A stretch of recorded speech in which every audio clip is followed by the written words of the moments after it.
Olá, eu sou o professor Gustavo Batista E eu, professor Gustavo Ferreira. e esse é o podcast O Fascinante Mundo do Sensoriamento Remoto. O maior podcast em língua portuguesa sobre sensoriamento remoto e geotecnologias. Do mundo.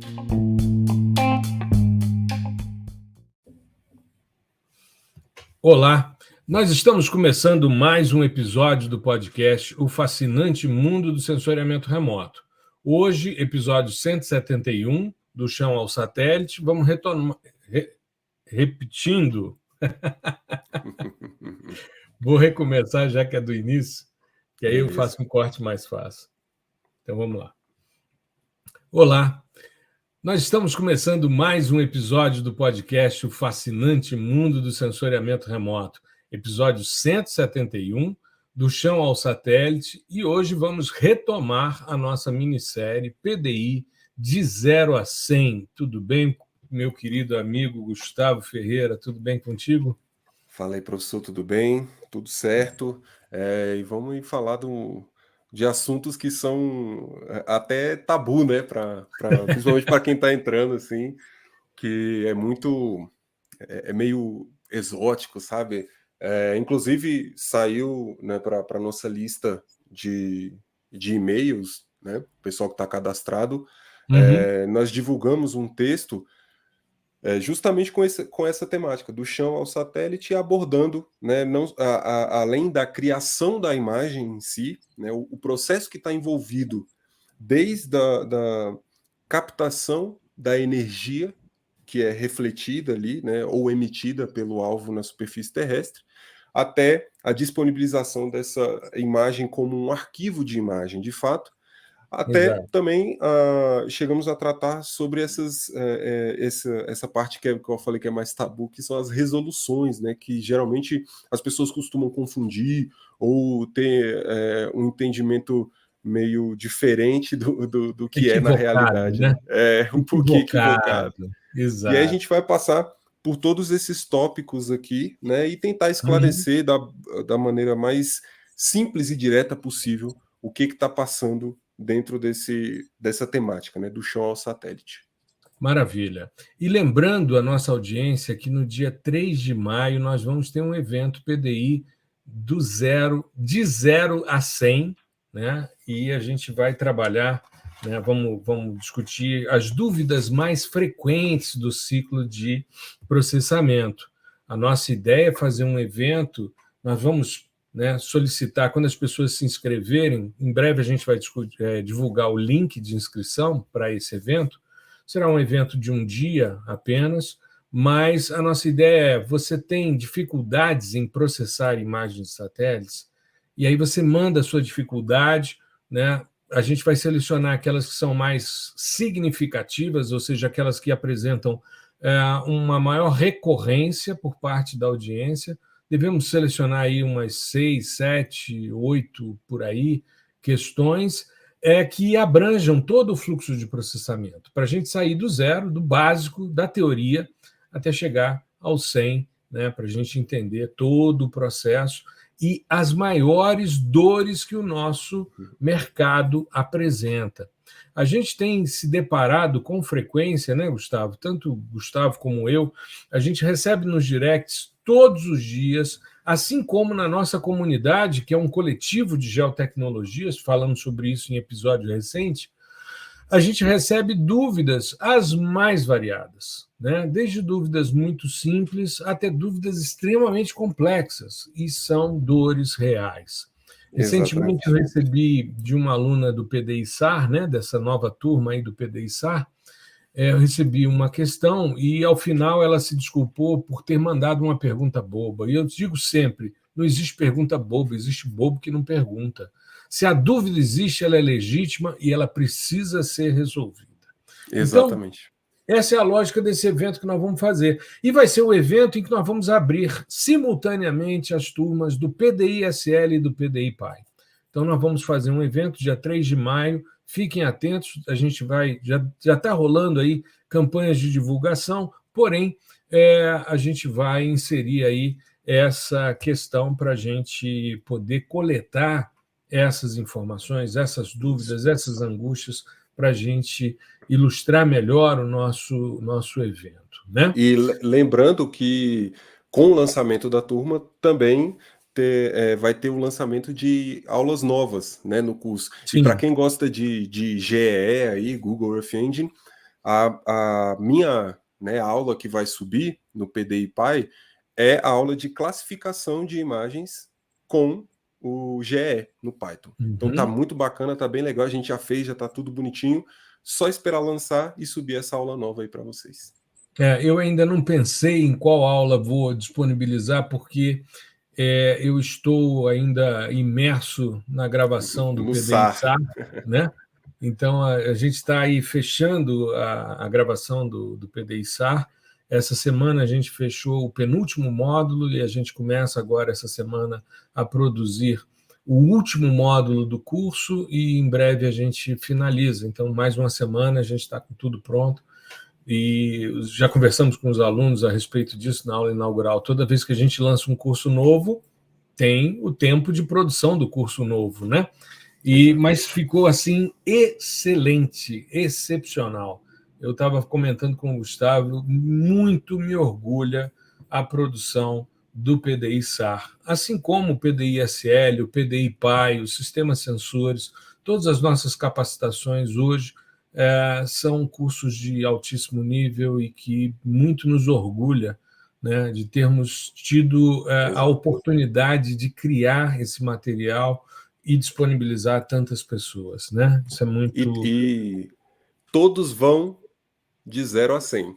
Todos vão de 0 a 100, exato. Ou seja, do iniciante, aquele cara que nunca ouviu falar, até mesmo aquele que já é doutor na área, já dá aula, é professor universitário, enfim, a gente tem um rol extremamente variado de estudantes nas nossas formações. Exato.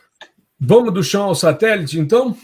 Vamos nessa. Vamos lá. Bom, essa ideia do chão ao satélite, ela surge de um artigo que eu escrevi no blog há alguns anos atrás, algum tempo atrás, eu não me lembro bem ao certo quando foi, e embasou uma das aulas dos sistemas sensores, da parte de fundamentação dos sistemas sensores, em que a gente mostra desde o chão, do nível de aquisição de dados no chão, altura do peito, né?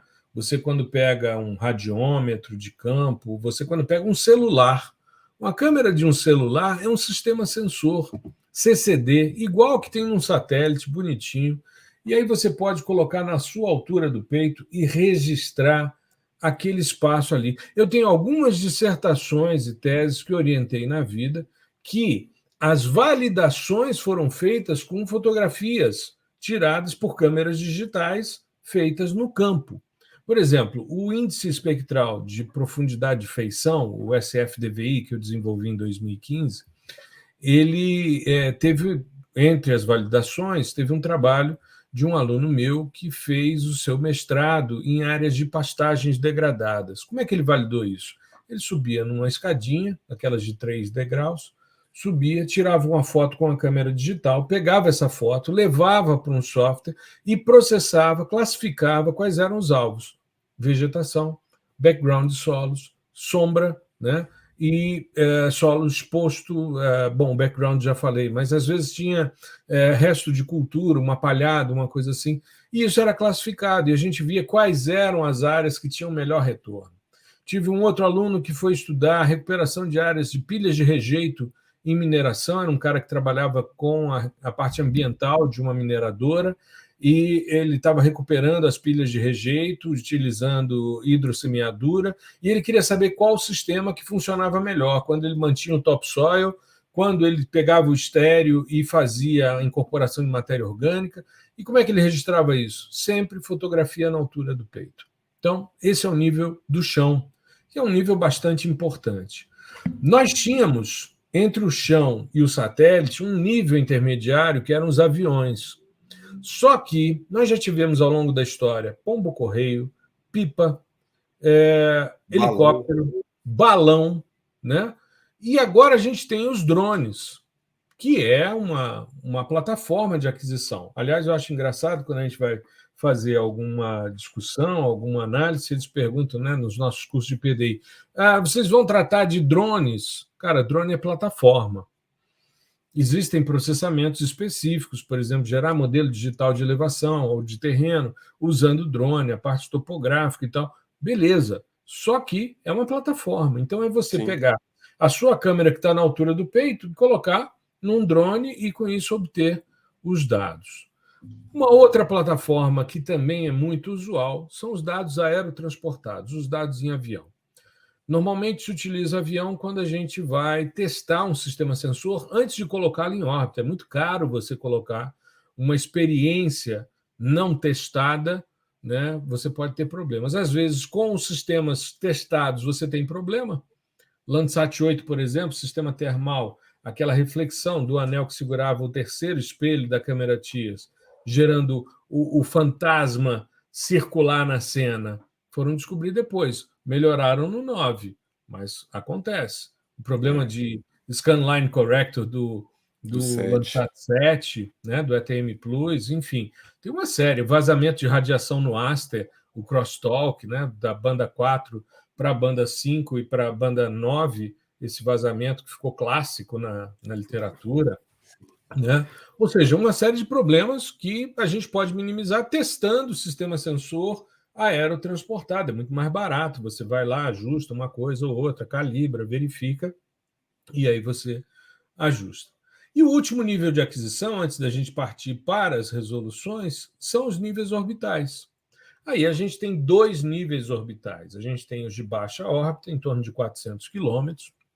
Aí nós estamos falando de Estação Espacial Internacional, 480 quilômetros, constelação Planet, sistemas de alta resolução espacial. Aliás, fiquei encantado no simpósio, não cheguei, não sei se eu falei sobre isso no episódio passado, mas eu fiquei encantado quando eu fui tirar uma foto do Super Dove, né? Aquela caixinha de sapato, sendo que eu estava apresentando um trabalho junto com o Gustavão, que, aliás, Gustavo está no vídeo institucional do INPE sobre imagens do evento. Ele tem um segundo de fama. E de fama no evento. É isso mesmo, Gustavo. Falem, né? Nem que seja pouco, mas falem de mim. Exatamente. Mas e o legal do Super Dove é que todo mundo achava que era uma maquete, né? Mas era o cara, o Super Dove. O cara, exato. Exato. Eu mesmo olhei e falei, cara, deve ser uma maquete.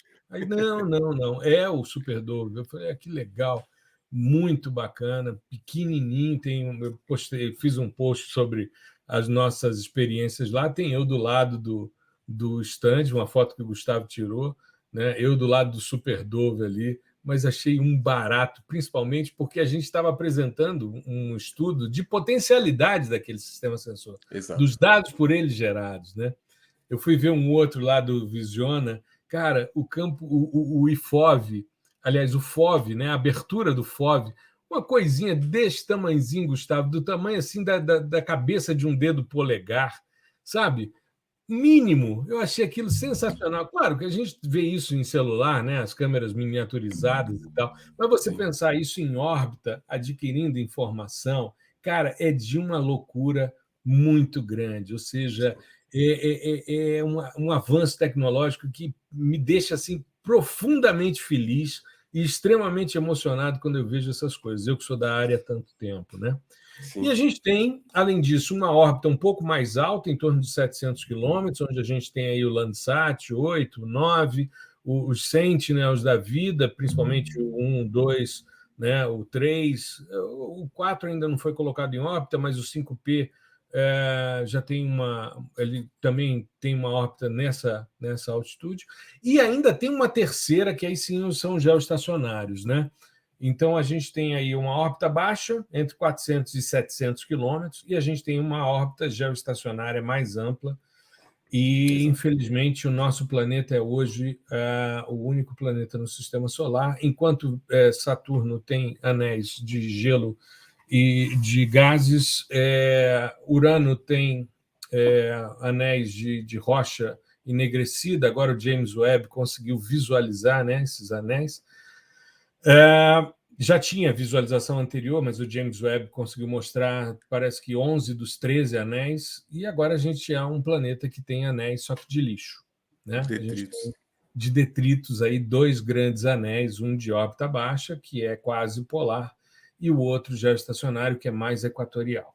Então, esses são os níveis de aquisição, e a gente pode trabalhar com aquisição de informação nesses diversos níveis. Aliás, existem estudos muito interessantes que vão fazendo a mudança de escala de um nível até o outro. Para fechar esse ponto, Gustavo, e a gente começar a falar de resolução, eu queria lembrar uma coisa. Há muito tempo atrás, eu boto aí uns 20, logo que eu terminei o doutorado, uns 20, 22 anos, por aí, eu achava interessante a gente conseguir, de alguma forma, fazer o caminho inverso do que a gente vive. Ou seja, a gente normalmente tem uma experiência lateral com o espaço, né? A gente olha para o espaço de lado, a gente tem percepções da lateralidade e a gente tem uma certa dificuldade de pensar de forma nadiral, ou seja, de cima para baixo, né, a partir de uma normal em relação à superfície. E a gente precisa fazer isso quando a gente vai para a cartografia, quando a gente vai para o sensoriamento, quando a gente vai para a fotointerpretação, a gente tem que mudar a nossa forma de enxergar o mundo. E eu queria fazer o contrário, eu queria fazer com que a gente tivesse um nível de satélite, depois a gente tivesse um nível de helicóptero e depois a superfície, para a gente ter do satélite a lateralidade. Ou seja, eu estou vendo uma imagem aqui e, didaticamente, como é que é isso no lateral? E eu cheguei a fazer uma proposta, mas ela era uma proposta inviável sob o ponto de vista econômico, porque eram vários voos de helicóptero. Então, isso inviabilizava o processo. E anos depois, eu diria uns 5, 10 anos depois, surge o Street View, que faz exatamente isso. Ou seja, você está ali com a visada nadiral, observando, de repente você puxa lá o bonequinho amarelinho, ele vem inclusive com as perninhas balançando, né? E aí você joga ele na superfície e você começa a enxergar o mundo de lado, ou seja, você faz esse inverso do que a gente precisa fazer para entender os dados. E é muito legal a gente pensar nisso. Outro dia eu fui fazer um exercício com o Street View para ver se eu achava o hotel que eu fiquei na China, em Xangai, em 2017. E, para minha surpresa, os dados Google estão deslocados em muito na China, porque a Google não é permitida na China. Então, você não tem controle. Né? E aí eu fui vendo, de repente, umas ruas por onde andei estavam dentro do rio, né? Por causa desse não casamento entre informação vetorial e informação matricial. Sim. Uma pena. Nada do que eu rodei no Street View para dados chineses, né, de lugares que eu conheci, funcionou. Nada. Eu até tentei fazer o deslocamento contrário para me posicionar, né, mais próximo, usando ali a reguinha, né, de escala. Falei, vou pegar aqui, vou ver da margem até a manifestação, quantos metros são, aí eu vou deslocando, vou vendo qual é o sentido do deslocamento para chegar. Cara, não cheguei, e para mim foi assim frustrante, porque o Street View ele faz esse movimento de você lateralizar os dados nadirais e, com isso, você entender melhor o espaço. Né? Cara, tem não sei se você conhece, mas tem um jogo que eu jogava muito quando eu trabalhava na hora do almoço, quando eu trabalhava na antiga empresa, prestava serviço aqui para o setor de transportes, né, do Distrito Federal. Eu era analista de geoprocessamento lá. Aí na hora do almoço a gente jogava um joguinho que chama GeoGuess. GeoGuess. O Guess é Guess, né? Aí qual é GUESS, não é de Isso. Convidado, guest, não, né? Não, é GeoGuess. E aí, qual é a lógica desse cara? Ele te joga, por exemplo, tá eu contra você. Aí ele joga cada um de nós em um ponto no espaço, só que via Street View. Aí você vai você andando. Você para chegar, né? Não, olha que massa. Ali vendo a paisagem, né, o lugar que você tá, enfim. E é muito geográfico esse jogo. Vendo ali Uhum. onde você tá, o que você tem que fazer depois? Você tem que colocar um pontinho onde você acha que você tá. Seja é para o mundo inteiro, né? Assim, é claro, tirando Entendi. essas exceções aí, China, Coreia do Norte e tal. Aí você Uhum. coloca, sei lá, eu tô aqui na República Tcheca. Pum, aí você põe um pontinho. Aí eu tô aqui na Califórnia. Aí eu ponho um pontinho na Califórnia. Quem tiver mais perto, em distância euclidiana, do ponto real de onde era, ganha. Uhum. Olha que Então, legal. cara, é muito doido, porque você, por exemplo, quando você cai nesses países do leste europeu, as coisas são meio parecidas e tal, e você vai entendendo Sim. que assim, meio parecidas à primeira vista, né? Mas depois que você começa a jogar mesmo e passear por esses lugares, você, cara, parecia que a gente estava lá É andando e tal. local, né? Você vira É, local. Aí Exato. você começa a prestar atenção nas placas, né? Pô, uma placa de trânsito, ou às vezes está próximo a um comércio e tal. Assim, aí quando era Brasil, a gente acertava assim, rapidinho. E aí E isso é um aplicativo, Gustavo? é Um via um browser. site? É Ah, via é um browser. site. É. Aí eu não sei Olha. como tá agora, tá? Porque faz muito tempo que eu não jogo. Isso aí foi eu saí dessa empresa em 2018. Aliás, 2019. Então isso é meados de 2018. Eu não sei como tá agora, mas era muito tranquilo. Via web ali, você jogava muito legal, né? Uhum. Provavelmente agora deve ter um premium, né? Que você paga uma coisinha, mas é muito massa. Você pode jogar assim 10 pessoas sem problema. É muito Que legal. legal. E aí, Pensando nisso, vamos começar falando de resolução e sim, lembrando do sim. jogo, né, do CLODES, da Federal do Rio Grande do Sul, que foi lançado no simpósio, que a gente falou no episódio passado. Outro dia eu vi nosso amigo Henrique, da Ambiental Pro, jogando com o irmão o Super Trunfo, né, com resoluções, e o menino deu um banho nele, ganhou dele lá, estava aborrecido, levando numa boa, né? Mas É, eu achei muito interessante, né? O que vai ser? Aí o menino, não, vamos, o irmão dele mais novo, é um garotinho. Ah, eu quero resolução espacial. Aí ele achou que estava abafando, que estava com ícones. Aí o outro veio com a resolução mais alta ainda. Ele, pô, enfim, achei ali genial. é muito legal esse jogo, cara. E assim, com relação às resoluções, né? Eu acho que a primeira que, pô, 99,9% das pessoas que estão entrando no sensoramento remoto se depara é a espacial. Que E aliás, inclusive as acham pessoas que é ficam a única, a né? única, Existente. É. exatamente. Aí o pessoal acha, pô, resolução é resolução espacial, né? E aí Mas tem uma. deixa eu abrir um parênteses aqui. Sim, sim, sim. Isso, para mim, é um problema que a gente tem com a nossa linguagem. Porque o que acontece? Quando eu estava no JPL, eu e Osmar, eu vi alguns artigos muito interessantes que estavam sendo discutidos, porque estava, na época que a gente estava lá, né, nós começamos, a primeira vez que nós fomos foi em 98.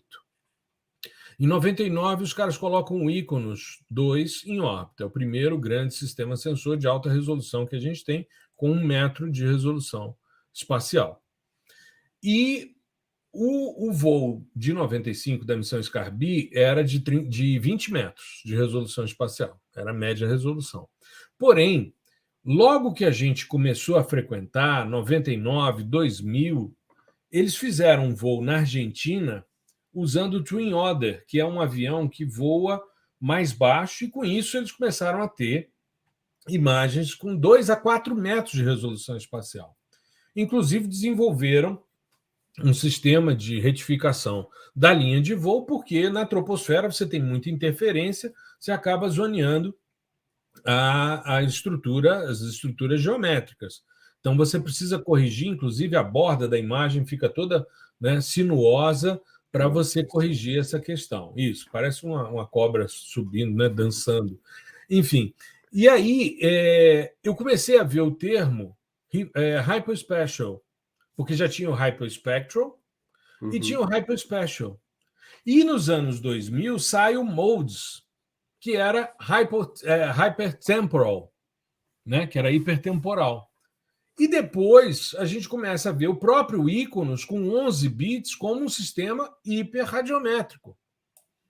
Então, se a gente usasse essa terminologia para todas as resoluções, a gente teria em pé de igualdade. Mas o que acontece com a gente? Se você for ao simpósio, como você teve na semana passada lá, o que você vê? Sessões de sensoriamento hiperespectral, sessão de séries temporais, sessão de alta resolução.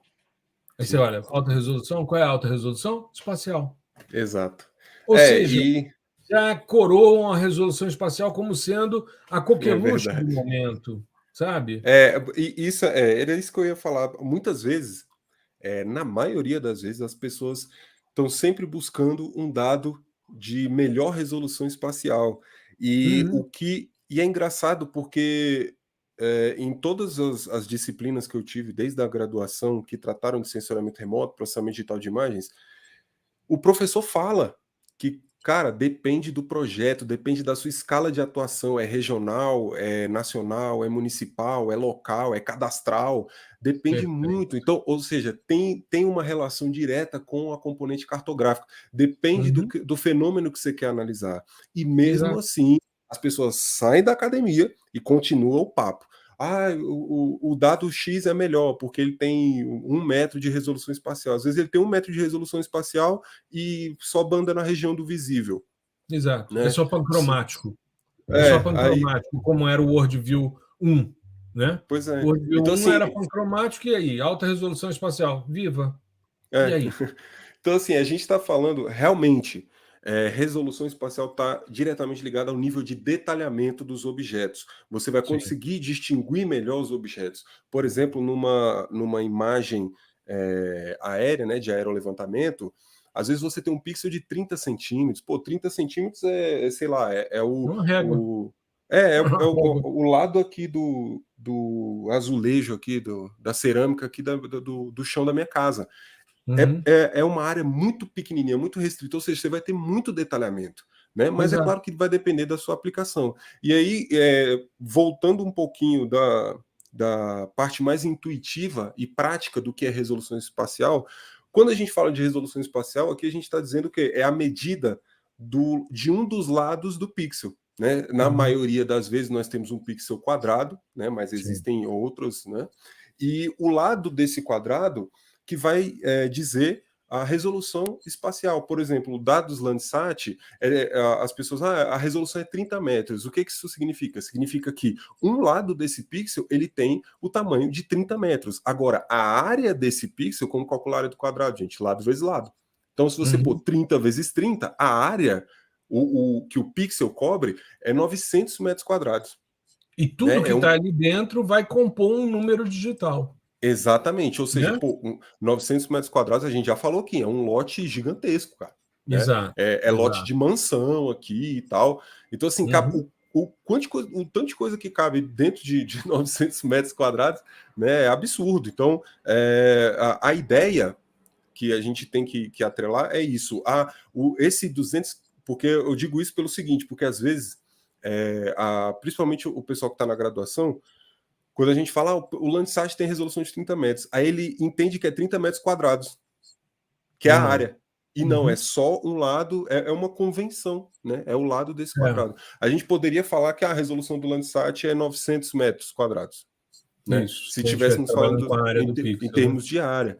Então, assim, é importantíssimo você diferenciar isso, porque é um dos requisitos para o seu projeto, né, o seu estudo, o seu trabalho, seja lá o que for, dar certo.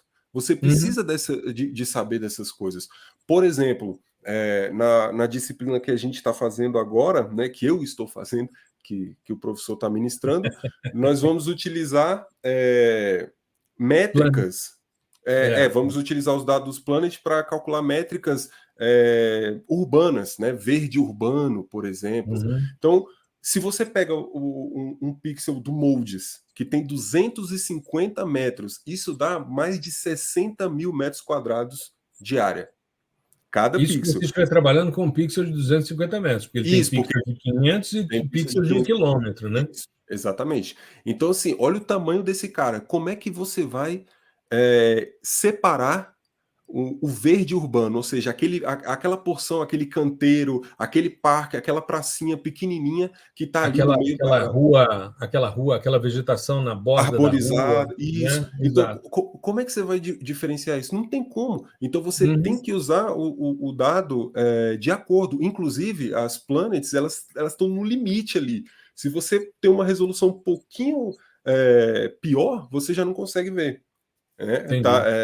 Então, assim, você tem que Aliás, entender essa relação. tem um Sim, aspecto que eu sim. queria lembrar, que é o seguinte: normalmente, quando a gente usa dados de luz noturna, quando eram os dados dos satélites do setor de militar, né, americano, os dados de luz noturna, isso antes do vírus, eles saturavam muito. Então, a luz, como eram sistemas ópticos que trabalhavam na face em eclipse do planeta, ou seja, a face não iluminada, ele tinha 5 vezes mais capacidade de perceber a luz do que os sistemas ópticos convencionais.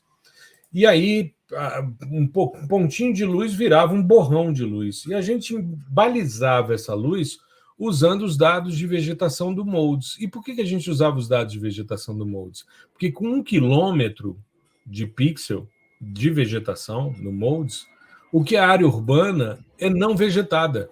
Uhum. E só tem vegetação periurbana, porque você não vê o que tem intraurbano com 1 quilômetro. A Catarina está fazendo uma dissertação de mestrado sobre minha orientação, em que a gente está trabalhando com temperatura de superfície MODES. E os dados MODES de temperatura têm 1 quilômetro de resolução espacial. Resultado, tem áreas do Distrito Federal que ela está investigando que ela teve que escolher o pixel para que ele fosse só urbano, porque a chance de você ter misturas espectrais maiores num pixel de baixa resolução espacial, ou seja, de baixo nível de detalhamento, com uma área grande, é muito alta. Então, Exato. ela teve que selecionar manualmente ali. E Uhum. essa questão que você falou de dados de altíssima resolução, como, por exemplo, os aerolevantamentos de 30 centímetros, nós tínhamos aqui a Codeplan, até 2018, se não me falha a memória, ela comprava sobrevoos, né, do Distrito Federal, e quem realizava isso era a Topocártica, uma grande empresa internacional, que a sua sede é aqui em Brasília. E eu tenho vários ex-alunos, amigos que trabalham lá, atuais alunos que estão lá estagiando e tal.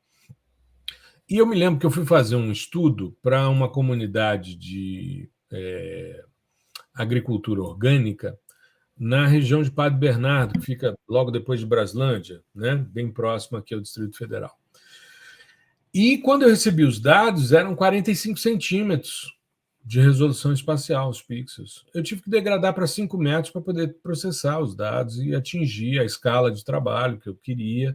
Ou seja, para atender, eu tive que reamostrar para 5 metros. Sim. Ué, mas você tem. Porque se eu fizer com 45 centímetros, eu vou gerar um arquivo imenso em que eu vou ver copa de árvore e não me interessa isso. Me interessa saber qual é o tamanho da reserva legal, da área dos Exato. caras. Então, assim, existe muito glamour com dados. Me lembro quando eu era estudante que a gente tinha no imaginário coletivo que um dia a gente conseguiria ver a placa de um carro. Se você for pensar, o nível de imbecilidade que tem numa frase Se ele dessa tiver é capotado. enorme. Você tinha que capotar o carro ou ele cair numa vala para você ver a placa. Aí vinha aquela discussão: o cara vai ler a manchete do jornal, com o cara com o jornal aberto. Cara, é uma conjugação de fatores tão grande para uma manchete aparecer num sistema de altíssima resolução que, enfim, se falava disso, né, como algo inacessível, é como o carro voador dos Jetsons, né? Até hoje, tudo Jetsons, um monte de coisa que se falou já se verificou.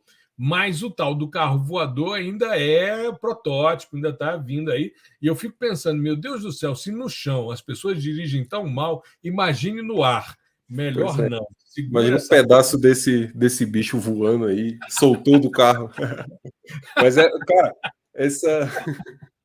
essa questão da resolução tem um efeito que eu estava até esquecendo de falar, que é muito interessante e é muito importante também para a gente, que ele, assim, tudo que a gente vai falar nessa minissérie tá linkado, né? Uhum. Desde lá do primeiro episódio que a gente estava falando de radiação eletromagnética.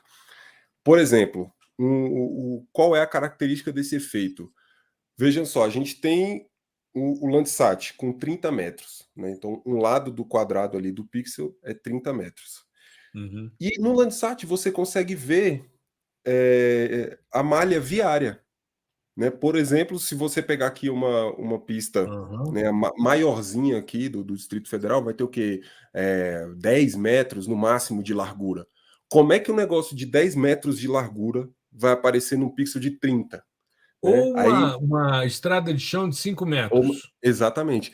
que E vai aí entra. aparecer num pixel de 30 metros. Porque ela vai Exatamente. tomar conta, sim. Como é que isso é possível? Pois Bem é. lembrado, meu amigo. E eu lembro disso da aula de registro, de georreferenciamento, né?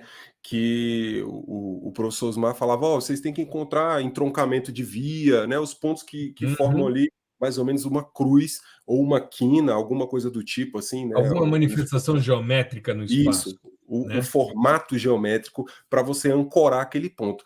Aí eu falei, professor, mas o pixel não é 30 metros? Essa via aqui, pô, não tem 30 metros. Aí ele falou, pois é, existe um negócio que chama efeito de adjacência, que é Uhum. quando você tem uma diferença de resposta, né, de energia refletida muito grande, e aí ele já linkou com outro tema, ele falou, quando você tem a taxa de variação de um pixel para o seu vizinho muito alta, você tende a ter uma influência maior do vizinho. E aí ele vai meio Uhum. que estourar. Assim como você falou dos dados de luz De luz noturna, noturna. a lógica é parecida. Então, ou seja, quando aí ele falou, resumindo, quando essa derivada ela for alta, né, de um pixel para o outro, aí você vai ter A influência taxa do de efeito. variação for alta, né? Isso, você vai ter influência do efeito de adjacência. Então, assim, às vezes o cara abriu, desmatou ali uma área e abriu um acesso, uma pistinha. Você vai conseguir ver aquela pistinha, porque vai ter um contraste muito grande entre o solo exposto que ele acabou de abrir e a vegetação que está do lado, né? Isso você tocou num ponto fundamental. Aliás, seu orientador estava comigo no dia que o nosso orientador, professor Paulo Menezes, deu essa aula, quando falava de Uhum. contraste. Eu estava presente, eu me lembro de assistir essa aula com ele, quando a gente era estudante de pós. Aliás, quando a gente era estudante de graduação, eu não sei se ele já estava no mestrado, eu sei que eu estava na graduação, quando eu fiz sensores remotos a primeira vez. E aí eu me lembro deles mostrar o seguinte: ele pegava uma composição colorida, aliás, uma imagem de nível de cinza, na região do vermelho. E aí ele mostrava uma vegetação bem densa e uma estrada de chão de 5 metros de largura num pixel que tinha 30 metros. Já era Landsat 5. E aí, Landsat 5 é 84, né? Eu comecei a estudar sensoriamento em 88. Então, já tinha esse sistema, o TM, né, o Thematic Mapper já era uma festa. E aí ele falava, gente, efeito de adjacência, ou seja, o solo exposto reflete tanto que ele vai conseguir tomar o pixel de 30 metros como um todo, vai ser muito mais significativo o fluxo radiante refletido por esse solo exposto do que a vegetação em volta. Aí, vegetação escura, pistazinha clara, né? Solo exposto, beleza, você via 5 metros. Aí ele pegava a banda do NIR. Quando ele pegava a banda do NIR, a estrada sumia.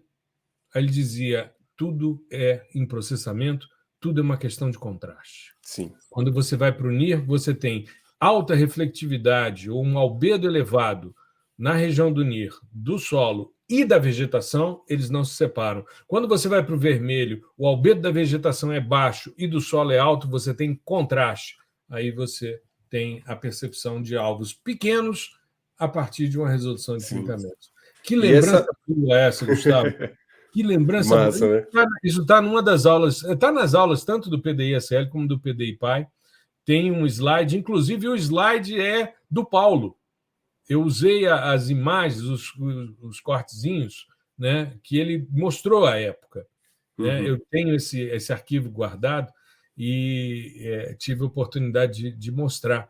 Né? Mas qualquer cena que você pegar de uma área rural que tenha vegetação relativamente preservada, pega uma imagem no NIR, você vai ver as estradas de chão. Quando você vai para. Perdão, no vermelho. Quando você vai para o NIR, você já não vê mais, Já some. porque você reduz o contraste entre os alvos. E esse assunto também já liga para a nossa próxima resolução, que é a resolução espectral. né? Perfeito, Então, perfeito. como a gente está falando aqui da questão das bandas, famosas bandas, né? Isso inclusive, é questionamento frequente, né? O que Tem raios são concurso essas público, né? bandas? Sim, é muito frequente essas perguntas com relação à resolução espectral, né? E também Uhum, com a próxima que a gente vai falar já já. Mas o pessoal fica muito assim, o que que são essas bandas, né? Porque a pessoa entende o quê? Que é uma imagem. Você tem uma sequência de imagens, né? uhum, E aí essas imagens estão empilhadas, né? Como se fosse uma em cima da outra. Só que na hora que você vai processar, na maioria dos algoritmos, quando você vai colocar, eu quero a imagem tal com a imagem tal. Essa imagem, ele dá o nome de banda, porque sim. está referenciado, diretamente ligado com a porção do espectro, né, que o sistema sensor está captando a, a, a interação, a emissão ou a reflexão de energia. Então, Uhum. a banda nada mais é do que um ponto, né? Claro que vai ter Uma faixa, né? Uma é faixa, uma dependendo da faixa, largura. É. isso. Aí você tem um cálculo específico, né? Que você faz a largura, a meia altura, levando em Uhum. consideração que cada faixa dessa é uma distribuição normal, né? Então é uma Se função aproxima, né? gaussiana. Se Isso. aproxima. Na verdade, não chega. Detesto esse termo, na verdade. Deixa eu fazer uma retificação aqui, porque eu não sou dono de verdade nenhuma. Aliás, eu me proponho sempre a não falar nisso. Então é o seguinte: as funções de resposta dos detetores, né, ou função de ganho dos detetores, ou de resposta espectral de uma banda, ela se parece com a distribuição normal, né, em que você teria o Isso. valor mais alto ali, o valor médio, e depois a distribuição ocorrendo em função de desvios padrão. Mas depende, porque você tem a captação por cada detetor formando essa função. E aí, normalmente, como é que você mede a largura dessa banda? Você pega o ponto mais alto, na metade dele você mede a largura, que seria a largura a meia altura dessa função de resposta espectral. Isso te define, por exemplo, no caso do Landsat 5, a banda 1 vai de 0,45 a 0,55 micrômetros, ou seja, na largura a meia altura começa em 0,45 e termina em 0,55. Isso define a largura de uma banda. Eu acho legal quando a gente pensa em sistemas hiperespectrais, que aí a gente tem 220 bandas, 400 bandas, 1.000 bandas, todas interligadas na faixa ali dos nanômetros em termos de largura a meia altura. Exato. Aí, quando a gente começa a trabalhar com dados hiperespectrais, eu fico muito tranquilo, porque eu sou uma das primeiras teses no país, né, e autor do principal livro em português, se não o único, de sensoriamento remoto hiperespectral. Eu fico muito confortável, porque as pessoas olham. A gente teve agora uma sessão especial sobre hiperespectral, porque é uma tendência que está se verificando aí para o futuro, nós falamos disso na semana passada, mas aí muita gente no Coffee Break vinha falar comigo, pô, depois eu quero conversar com você, porque eu estou vendo aí que os hiperespectrais estão voltando com muita força, e eu queria entender um pouco mais. Eu falei, claro, com certeza. E é legal porque os caras pensam, pô, eu vou ter 200 bandas, cara, como é que eu vou trabalhar? Normalmente você não trabalha com todas as bandas, você trabalha com a lógica das feições de absorção. Aí você tem respostas muito interessantes. Mas isso é papo para um outro episódio, né? Sim, Para a sim. gente Eu falar acho sobre que isso. voltando para aquela questão dos efeitos práticos, qual é a lógica aqui? Bom, então a ideia é você posicionar essas bandas, né, onde o sensor vai captar, da melhor maneira que você encontre uma separação dos alvos que você quer mapear. Cada Uhum. sistema sensor ele é pensado em uma lógica. Por exemplo, o Aster ele tinha uma lógica específica de detecção. Ele queria evidenciar alvos na superfície terrestre que eram diferentes do Landsat, por exemplo.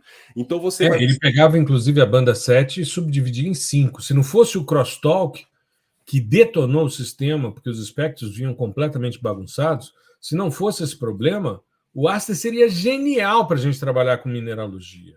Sim, Genial. sim. Né? Porque quanto mais você divide, mais você identifica as coisas. Por exemplo, você pegar os carbonatos. né? A dolomita e calcita têm feições ali na banda 7, na região de 2,3 micrômetros, mas está tudo dentro de uma mesma banda. Dentro de uma mesma banda, você não diferencia.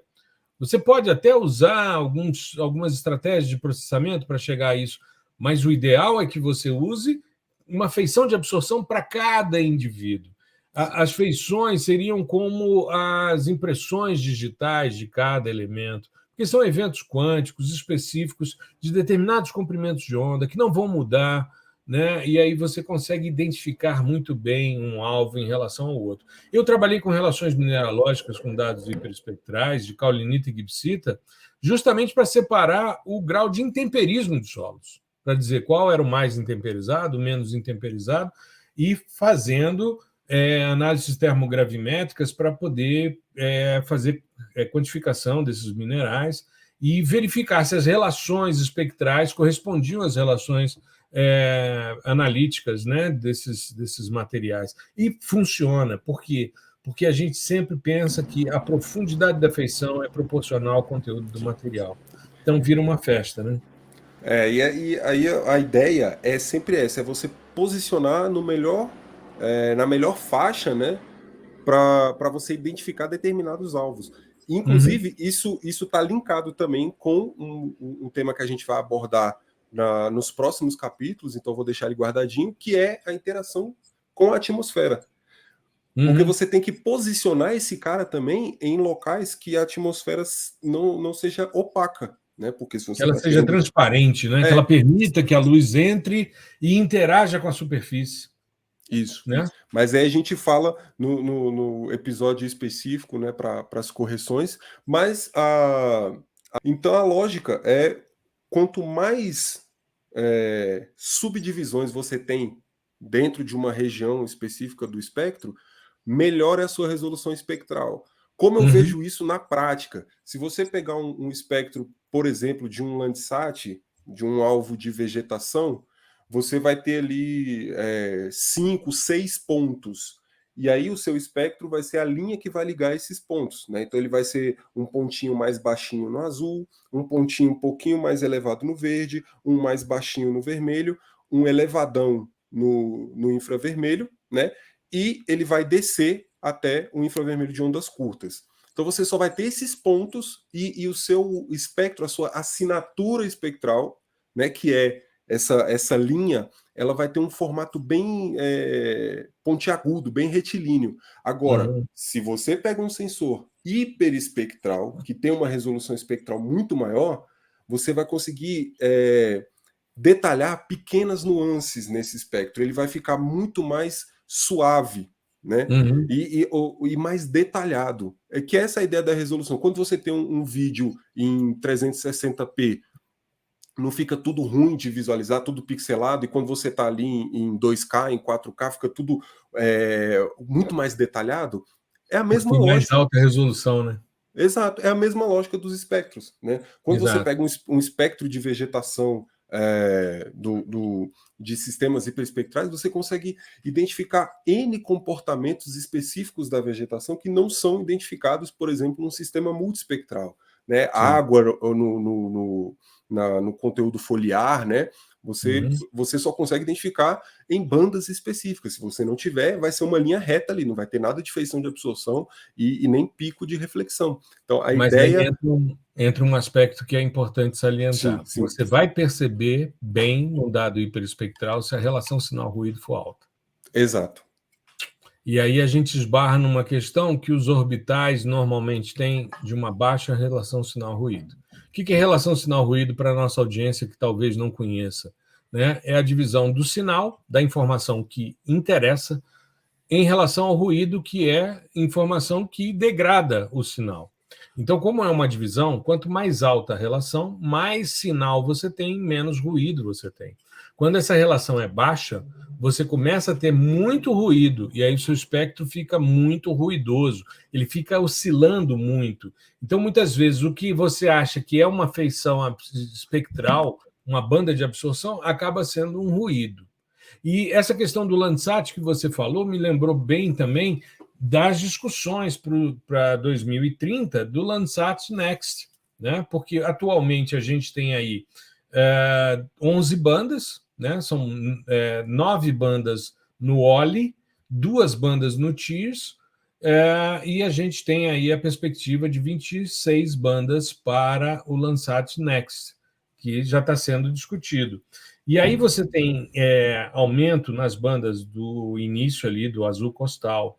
Você tem a banda do amarelo, que é algo que vem sendo discutido desde do Worldview 2, né? Você começa a ter outras bandas no Red Edge, né? Ou na borda do vermelho. Você começa a ter bandas mais intensas nas feições de absorção de gases atmosféricos, essas áreas em que a atmosfera não é tão transparente, que ela tem um nível de opacidade maior. A gente precisa, muitas vezes, dessas bandas para medir o conteúdo de vapor d'água que você tem, e com isso você melhorar as correções atmosféricas. E também, né, uma discussão no infravermelho médio para a gente começar a trabalhar com alvos mais quentes, com alvos mais de anomalias térmicas, né, como erupções vulcânicas ou mesmo frentes de fogo, né? Nesse espectro sentido. emitido, né? Exato. Parte de emissão. Bom, mas eu acho que a gente já fechou aqui o entendimento do que é resolução espectral, e a gente pode passar para a próxima, que essa aqui eu já, assim, teve uma época, logo quando eu saí da graduação e entrei no mestrado, eu falei, cara, tem que passar no concurso, tem que arrumar algum emprego. E todo concurso que abria para a nossa área aqui, né, geoprocessamento, geotecnologias, enfim, eu fazia. Todo concurso que eu fiz concurso do IF aqui de Brasília, Instituto Federal, Ministério do Planejamento, Ministério Público Federal também, todos tiveram uma questão sobre a tal da resolução radiométrica. Isso, da E quantização geralmente, dos exato. dados. E eu acho que por quê? Porque a maioria dos cursos, principalmente o geografia e tal, não tem muito essa componente de exatas, né, de cálculo e tal, de matemática, e aí eles colocam os peguinhas, porque a noção é muito simples, pessoal, assim, muito, até ingênuo, né, mas é basicamente potência, mas aí os caras colocam os peguinhas no cálculo que você faz da resolução radiométrica, e aí quem tá, sei lá, 10, 20 anos sem fazer uma continha, é pego na hora, cara. É pego na hora. Então, Exato. assim, eu É o tipo da lembro de. questão besta, né? É o Pois tipo é, da cara. questão besta, mas que também não faz muito sentido, mas, Pois enfim, é. E é aí muito legal a gente pensar nisso. Sim, tem experiências, né? Pode ser uma evidência anedótica e tal, mas, enfim, quando a gente estiver fechando esse tópico, eu vou falar desse dia da prova do IF que eu saí e tinha um pessoal falando sobre a questão e eu pensei, e errou. Mas, enfim, quando a gente. Esse aqui Quando a já não gente. concorre comigo, né? Mas, cara, você errou coisa besta, hein? Mas, assim. Eu também já errei, então não tem problema não. Não, tudo Mas, certo. falando em termos de resolução radiométrica, novamente, para efeitos práticos, a gente está falando da quantidade de tons, né, de níveis que o sensor consegue perceber. A gente costuma usar tom, por quê? Porque quando essa imagem é renderizada na nossa tela, né, ela não vem como uma matriz, que o que é de fato é uma matriz com uma porção de números ali que vão colocar para a gente uma grandeza física, né? Mas é uma matriz. Deixa eu fazer um comentário antes de você avançar. Sim, sim. Quando houve, em 74, a primeira transmissão de imagem de televisão de Marte, a imagem chegou inicialmente como uma matriz. E aí os caras não sabiam como era a superfície. O que eles fizeram? Eles pegaram o mínimo e máximo da matriz, eles tinham a resolução radiométrica do sistema sensor, né, que estava chegando ali, era uma câmera de televisão. Eles pegaram e fatiaram essa matriz em 8 faixas, se não me falha a memória, e pintaram, fizeram os limites, e pintaram com giz de cera, variando do amarelo até o marrom. né? Vai passando pelo vermelho e tal, planeta vermelho. Então tinha que ser algo nesse sentido. E um tempo depois chegou a imagem de televisão e era altamente coincidente com a matriz, mas foi um exercício extremamente interessante de pegar o que o computador entende como uma estrutura matricial e, aliás, o que computador entende normalmente ou é pulso elétrico ou não pulso elétrico, ou seja, é ligado ou desligado, e a sequência de zeros e uns é que compõe tudo. Você está nos vendo num videocast, está nos ouvindo num podcast, graças a uma combinação de zeros e uns. Pois é. E com isso você compõe também as imagens de satélite. Então, por isso que o Gustavo falou, é uma relação simples de potência. Sim. E é tudo na base de 2. Né? Exato. Porque ou é 0 ou é 1. Então você tem 2 níveis, 2 possibilidades, melhor dizendo. Ou é desligado ou é ligado. Acabou. Isso. E aí, isso vem apresentado para a gente renderizado em tons de cinza, geralmente. Uhum. Tons de cinza. Significa o quê? Que quanto mais próximo do branco, mais energia foi refletida ou emitida por aquele alvo. Quanto mais Isso. próximo Ou do reto T. espalhada, né, amigo? A gente tem um PDI SAR também, você está Exato, esquecendo. agora são Do 3 componente dimensões. reto espalhado, né? E aí, quanto mais escuro, menos energia, né, foi retroespalhada, refletida ou emitida. Agora, como o professor falou, você tem faixas, né? Você tem gradações, níveis que você pode percorrer ou perceber, e isso aí vai dar engenharia de cada sistema sensor. Tá? Não é o usuário aqui no computador que define. E esses níveis, eles são expressos em bits. Claro, porque nós estamos trabalhando com sistemas computacionais, então nada melhor do que falar a linguagem deles. Né? E bits, vem de 2, né? 0 e 1. Então é uma potência de 2. O caso mais comum, na verdade, nem é mais o mais comum, mas o que era mais comum eram dados em 8 bits. Significa o quê? Que eles têm 256 níveis. Por quê? Porque 2 elevado a 8 é 256. Tá? Então, geralmente, os Lembrando que dados... zero conta, né? Isso. Zero Aí, conta, então vai até 255. O 0 é totalmente preto, e ele conta, e o 255 é totalmente branco. Então você tem uma faixa ali. Agora, hoje em dia, o que mais tem é sistemas em 12 bits, ou seja, 2 elevado a 12. Só que, quando vem para o usuário, geralmente nós percebemos 16. Né? Você vai olhar ali nos metadados, está 16. Por quê? Porque os sistemas computacionais, o seu processador e tal, ele está mais acostumado, é mais fácil para ele fazer cálculos com 16 do que com 12.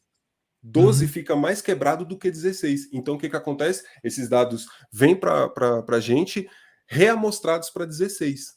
Tá? E fica Agora, também menor, né, para ser armazenado do que se você trabalhar com dados, por exemplo, isso. Floating points, né, do tipo dados decimais. Então, todos os dados pré-processados, todos os dados prontos para serem usados, normalmente são disponibilizados em 16 bits e tem um fator de escala para chegar à unidade que ele foi produzido. Isso, Ou seja, fazer a o unidade caminho física, né? inverso. Isso. Aí, e qual é a graça aqui? Qual é o legal? Lá no artigo que a gente mandou, eu coloquei um ser humano, assim, o cara top, né, que tem um olho extremamente treinado, assim, é quase um super-humano. Ele consegue perceber 40 tons Pois é, eu quando de li o cor. seu artigo, eu fiquei invejado, porque normalmente a gente tem uma dificuldade enorme em separar.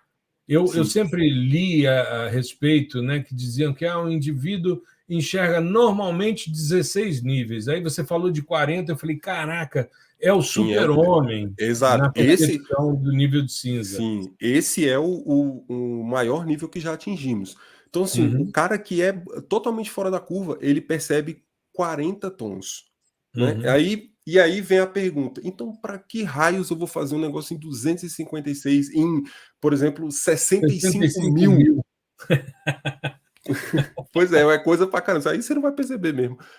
Porque, pelo seguinte fato: tudo aqui, como a gente já falou, são vetores, né? Matrizes, e no fim das contas são tensores, que é uma coisa que a gente vai abordar em outros episódios. E isso está ancorado na álgebra linear, né? No tema, no tópico de álgebra linear. E álgebra linear não interessa quantas dimensões o meu dado tem.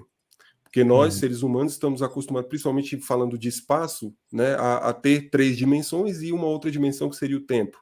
Né? Dimensões de análise, estamos acostumados com 4. Mas para o computador que utiliza as generalizações propostas pela álgebra linear, pouco importa. Você está no espaço que a gente chama de espaço vetorial, o Rn. Esse n pode ser 200, por exemplo. Então você tem 200 dimensões. Pode ser a quantização aqui, por exemplo, 11 bits, você vai ter 2.000 níveis, né? Então 2048, né? Isso. Então ele consegue realizar os cálculos e perceber as diferenças com muito mais facilidade do que nós, né? Porque Exato, nós até temos porque ele essa não está limitação vendo, biológica. ele está calculando, né? Isso. Para ele é um número, para ele é um número. Exatamente. Não é uma percepção, não é uma identificação, não é um sentido, é um número, é um cálculo. Sim. Né? E é claro que isso não é por isso que esse cálculo pode ser infinito. Então eu posso ter uma imagem de 256 bits? Não, o processador que a gente tem aqui é 64 bits. Então como é que você vai armazenar um dado, um número de 256 bits? Né? Não tem como. Então você tem limitações que são limitações de hardware, limitações de processamento. Tanto que se você colocar uma cena, né, em 16 bits e a mesma cena em 8 bits, reamostrado que seja, você vai perceber que o computador consegue calcular muito mais rápido quando tem menos. Tá? Então, à medida com que você vai chegando 4 próximo vezes do... mais rápido. à medida com que você vai... Pois é, à medida com que você vai chegando próximo ao limite de hardware, essa coisa vai ficando mais complicada. Então, existe um limite, mas que isso é ordens de grandeza mais detalhada do que o olho humano consegue perceber. E aí Você que tá... Você sabe de onde eu tirei esses 4 vezes mais rápido? Sim. Uma época, uma empresa estava fazendo um trabalho e eles precisavam fazer toda a sequência de processamento, desde a aquisição até o resultado final, em 16 bits. E eles queriam ver se havia diferença, e aí eu usei técnicas de detecção de mudanças, se havia diferença significativa entre produzir tudo em 8 e reamostrar para 16, ou seja, o 16 nativo e o 16 reamostrado. E a diferença era pequena, era em torno de 6%, não mais do que isso. Dependia muito do contexto, mas não passava disso. Era muito pequeno, muito pequeno. Tanto que o contratante aceitou. E a discussão era a mudança nesse padrão é agilizar o processo em 4 vezes. Ou seja, 4 vezes mais rápido você fazer tudo em 8 e reamostrar para 16 do que fazer tudo nativo em 16. Pois é. Daí que eu tirei as 4 vezes. Então, assim, a resolução radiométrica é esse detalhamento em termos de gradação de níveis, né? E isso vai impactar, por exemplo, diretamente uma classificação, né? Sim. Que seria um dos resultados finais que a gente quer, que a gente almeja aí com processamento digital de imagens, né? E eu acho que para fechar, a gente pode ir para o último tópico, que esse é o mais tranquilinho de entender, muito fácil, né? E que é muito Mas que foi importante o que também. mais teve trabalho no Simpósio Brasileiro de Exatamente. Monitoramento Remoto. Exatamente. Agora, né? Que Isso é a chama nossa... muita atenção, né? Sim. Até por conta desse incremento, do incremento dessa resolução nos novos sensores, né? Que é Exato. a resolução temporal, que é basicamente a frequência, o tempo de revisita, a frequência com que o satélite faz o imageamento daquele mesmo ponto ali na superfície terrestre. Né? Então você tem satélites que vão ter uma frequência, né, uma passagem de 12 dias, de 16 dias, né? O caso do Sentinel, que utiliza a lógica dos gêmeos, né? Então são 2 satélites iguais com 12 dias, só que como são 2, você diminui o tempo pela metade, então são 6 dias, né? Só que dados adquiridos em satélites posicionados, né, em locais diferentes, mas que são o mesmo sistema, né, a mesma engenharia ali. E você tem constelações, como é o caso dos dados Planet, que possuem período de revisita diário. Então, todo dia você tem a geração de uma imagem daquele mesmo ponto. É claro que existem limiares, thresholds, por exemplo, de nuvens. Se esse cara passar, eu falo isso porque uma vez eu falei para um seguidor que me perguntou, pô, qual satélite massa aqui para utilizar que eu consiga imagens todo dia? O cara, tenta Planet. Planet tem imagem diária. Ah, beleza. Aí ele foi lá, abriu para a área dele e, cara, não tem imagem todo dia. Isso significa. Aí eu falei, é o seguinte, cara. Quando esse sensor está passando e ele identifica que naquele ponto ali você tem 100% de nuvem, não faz o menor sentido ele magiar. Ele vai estar gastando à toa, principalmente armazenamento. Lá na estação, na base, né, que fica na estação que faz a parte de pré-processamento antes de disponibilizar para a gente. Para que você vai gastar esse espaço em disco, em memória, enfim, se ninguém vai utilizar, porque o negócio está totalmente permeado de nuvem, 100% de nuvem. Então, é muito comum você achar alguns gaps em termos de resolução temporal nos dados Planet na Amazônia, né? Ou ali próximo a Zecite, ali, né? Porção norte de Roraima, o Amapá, então nem se fala, porque tem nuvem todos os dias. E vai ter alguns tiles ali, né? Algumas faixas imagiadas que vão ter 100% de nuvem. E aí não faz sentido ele gerar. Mas a revisita é diária. Então a resolução temporal desse cara é um dia, certo? E aí esse incremento, né? Cada dia você está vendo sensores com resoluções temporais mais detalhadas, né? Ele impacta diretamente nos estudos que são gerados no eixo temático específico para esse tipo de dado, que é séries temporais. Né? Então, qual é assim, o mundo ideal para trabalhar com séries temporais? Quando você tem uma série robusta, né? Que você tem um ano de dados todos os dias. Isso é maravilhoso. Né? Claro que aí, se for sem nuvem, melhor ainda. Mas, aí é o melhor dos mundos. Pois é. Então, você vai ter a dinâmica daquele local, daquele território, daquele lugar, daquele espaço, com muito mais nuances. Você vai conseguir perceber muito mais nuances na dinâmica territorial ali. E isso é de extrema importância para todos os níveis, acadêmico, mercadológico, governamental, principalmente. Né? Você precisa entender a dinâmica ali da cobertura da Terra. E a resolução temporal é diretamente ligada a isso.